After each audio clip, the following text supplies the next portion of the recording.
Washington বার্তার আজকের অনুষ্ঠানে আমরা আলোচনা করব মূলত অর্থনীতি নিয়ে এবং বড়দিনের বাজার নিয়ে। স্টুডিওতে আমার সঙ্গে রয়েছেন বাংলা সার্ভিসের ম্যানেজিং এডিটর রোকেয়া হায়দার এবং সেই সঙ্গে রয়েছেন বিশেষ অতিথি, বাংলাদেশে ফুলব্রাইট স্কলারশিপ নিয়ে গিয়েছিলেন ডক্টর আহতাশাম চৌধুরী। তিনি সমাজবিজ্ঞানী এবং চার্টার্ড অ্যাকাউন্টেন্ট।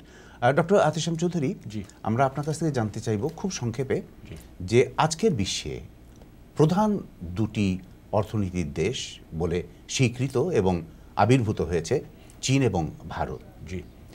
সেই প্রেক্ষাপটে যুক্তরাষ্ট্রের অর্থনীতি এখনও বিকাশমুখী বিশ্বের জন্য ছোট দেশগুলোর জন্য কতখানি গুরুত্বপূর্ণ এবং কেন?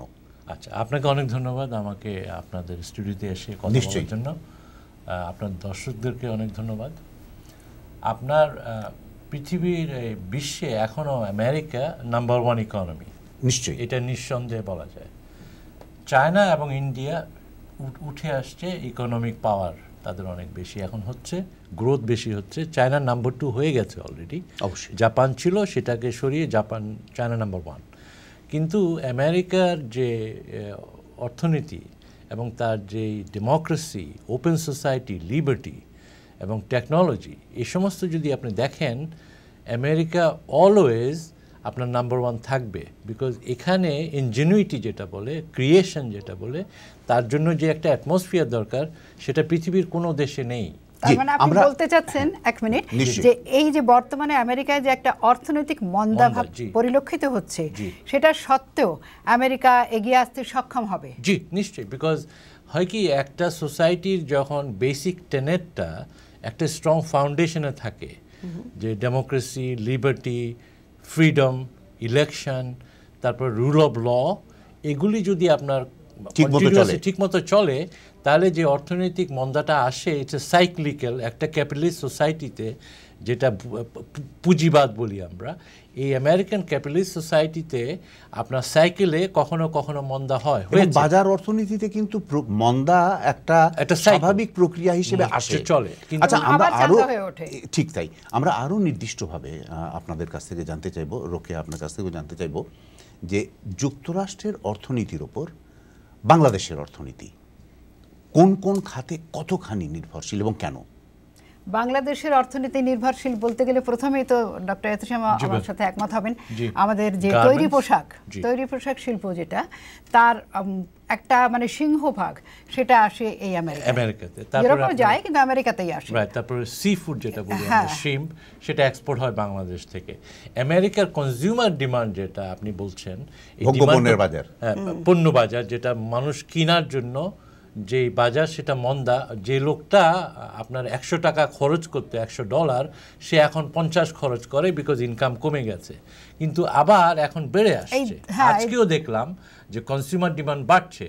যদি এখানে কনজিউমার ডিমান্ড বাড়ে, তাহলে ইম্পোর্ট হবে বাংলাদেশ থেকে কিংবা অন্যান্য উন্নয়নশীল দেশ থেকে। যে কোনো বিকাশমুখী দেশ সেটাতে লাভবান হবে। বাংলাদেশ তো নিশ্চয়ই হবে। অর্থনীতি নির্ভরশীল যুক্তরাষ্ট্রের অর্থনীতির উপর, এবং যুক্তরাষ্ট্র যদি মন্দা অবস্থা কাটিয়ে উঠতে পারে, তাহলে তো অবশ্যই সেই বাংলাদেশ কেন, যে কোনো বিকাশমুখী দেশের। আচ্ছা রোকে, আরেকটা জিনিস আপনি বলুন যে যুক্তরাষ্ট্রের অর্থনীতি যদি আরো বেশি চাঙ্গা হয়, যুক্তরাষ্ট্র অর্থনীতি যদি আরো বেশি সম্প্রসারিত শ্রম বাজারের অবকাশ সৃষ্টি করে, তাহলে বাংলাদেশি শ্রমিকরা এদেশে আরো বেশি সংখ্যা আসতে পারবেন বলে আপনারা মনে করেন?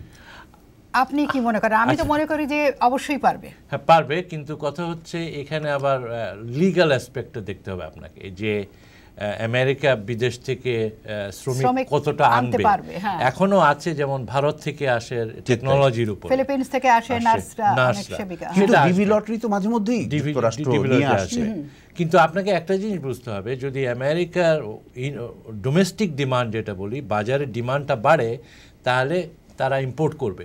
সেই ইম্পোর্টটা বাংলাদেশ থেকেও হবে, চিপ যেখান থেকে আসে, বাংলাদেশের কারেন্সি যে চিপার, সেজন্য অনেক বেশি ইম্পোর্ট হবে বাংলাদেশ থেকে। আরেকটি দিকে লক্ষ্য রাখতে হবে যে আমেরিকায় কিন্তু স্কিলড লেবার, দক্ষ শ্রমিকের প্রয়োজন বেশি, কায়িক পরিশ্রমের জন্য কিন্তু সেই ধরনের শ্রমিকের প্রয়োজন। আচ্ছা, এবারে আমরা দেখেছি এবছরে যে থ্যাঙ্কস গিভিং বা ধন্যবাদ জ্ঞাপন দিবসের পরের শুক্রবার যে ব্ল্যাক ফ্রাইডে ছিল, যে দিন সবচেয়ে বেশি বিক্রি বাট্টা হয় বলে মনে করা হয়ে থাকে, ওই দিনের বিক্রি বাট্টার নিরিখে দেখা গিয়েছে যে গত বছরের একই সময়ের তুলনায় এবছরে কনজিউমার মার্কেটে মাত্রই 0.3% বৃদ্ধি পরিলক্ষিত হয়েছে। সেটা আপনি একটা কনজিউমার কনফিডেন্সটা ফিরে আসছে খুব স্লোলি, কিন্তু আজকে সকালের খবরটা আমি যেটা দেখলাম সেখানে বলছে যে এই যে ক্রিসমাস আসছে, বড়দিন, সেখানে কনজিউমাররা অনেক জিনিস কিনবে, সেই ডিমান্ডটা বাড়ছে এখন।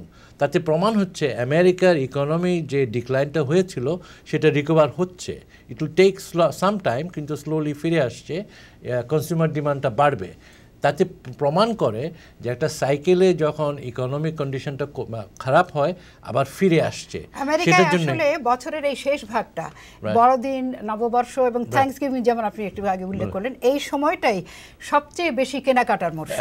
আচ্ছা, কিন্তু এই যে আমরা মলে গিয়ে দেখি যে মল লোকারণ্য হয়ে গেছে, লোকজন কেনাকাটা করছেন, এটা ছাড়াও ইন্টারনেটেও তো শপিং হয় অনেক, বড়দিনের অনলাইন শপিং আমরা যেটা বলি ইন্টারনেট কম্পিউটারে, সেটা আপনার অনলাইন শপিংটা অনেক বেড়ে যাচ্ছে। সেটার পরিসংখ্যানটা খুব একটা ফলাও করে আমরা দেখি না কোথাও, কিন্তু সেটা একটা বিরাট অংশ।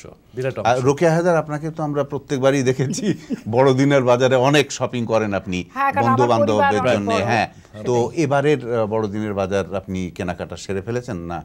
না, কেনাকাটা সারিনি, কারণ এখনো তো বড়দিনের বাজারে যেমন পরিলক্ষিত হয় যে এই সময় শুরুতেই বেশ হুড়মুড় করে অনেকেই কেনাকাটা করে, আবার দেখা যায় যে 2 সপ্তাহ গেলে আস্তে আস্তে কিন্তু জিনিসের দাম কমতে থাকে এবং সেল বাড়তে থাকে। তখন মানে তখন সব শেষে একবারে বিক্রি করতেই হবে, এরকম একটা হিড়িক পড়ে যায়। তো তখন তো কেনাকাটা অবশ্যই বেড়ে যায়, এবং যারা কম দামের জন্য অপেক্ষা করেন তারা সেই সময়টা বাজারে ভিড় জমায়। রোকেয়া হায়দারকে বিশেষ করে এই কথাটা এই জন্য জিজ্ঞেস করলাম, আপনাকে আস্তে করে বলি। রোকেয়া খুব শিগগিরই ঢাকা যাচ্ছেন, এবং ঢাকা যাওয়ার আগে যেটা হয় অনেক বাজার করা হয়। তো রোকেয়া হায়দার, আপনার ঢাকা সফর মঙ্গলময় হোক, সুখকর হোক। ডক্টর আতেশাম চৌধুরী, আপনি আমাদের অনুষ্ঠানে এসেছেন, আপনাকে অনেক ধন্যবাদ। রোকেয়া হায়দার, আপনাকে ধন্যবাদ। শ্রোতাদের সবাইকে জানাই বড়দিনের এবং সেই সঙ্গে নববর্ষের অনেক অনেক শুভেচ্ছা। সরকার Kabiruddin, voice of America, Washington বার্তা।